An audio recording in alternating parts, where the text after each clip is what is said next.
सरकाराचो unity mall बांदपाचो प्रस्ताव मेर्शी 20,000 square metre शेती जमीन आणि 75,000 स्क्वेअर मिटर मॅनग्रूव्ह त्याच्या खातीर काबार जातली. हो प्रस्ताव ओपोज करून हांवें चीफ सेक्रेटरीक एक लेटर आज बरयल्लें आहा. मेर्शेचे लोक ह्याच दिसांनी एक केस कितले वर्सांत झगडून एक प्रोजेक्टाक जी शेतान जाताली ती केस ते मेर्शे आनी सांताक्रूजचे लोक जिखिल्ले आहा. आतां सरकार पळय युनिटी मॉल हाडटा. युनिटी मॉलाक म्हजो ओपोजिशन ना.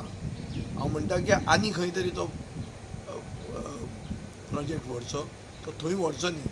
इतल्याच खातीर कित्याक मॅनग्रूव्ह म्हणटा ते जे आहा हे एक प्रोटेक्शन दितात आनी मॅनग्रूव्ह इज प्रोटेक्टेड. मॅनग्रूव्ह तुज्यान काबार करूंक जायना. ह्या दिसान जर तुवें पळयलें जाल्यार थंय कितलेच मॅनग्रूव्ह पॉयझन करून काबार जाल्ले आहा अशें दिश्टी पडटा. जाल्यार कोण तरी आजून एनजीटीन वतलो आनी तो प्रोजेक्ट असो केन्नाच एप्रूव्ह जावंक शकचो ना.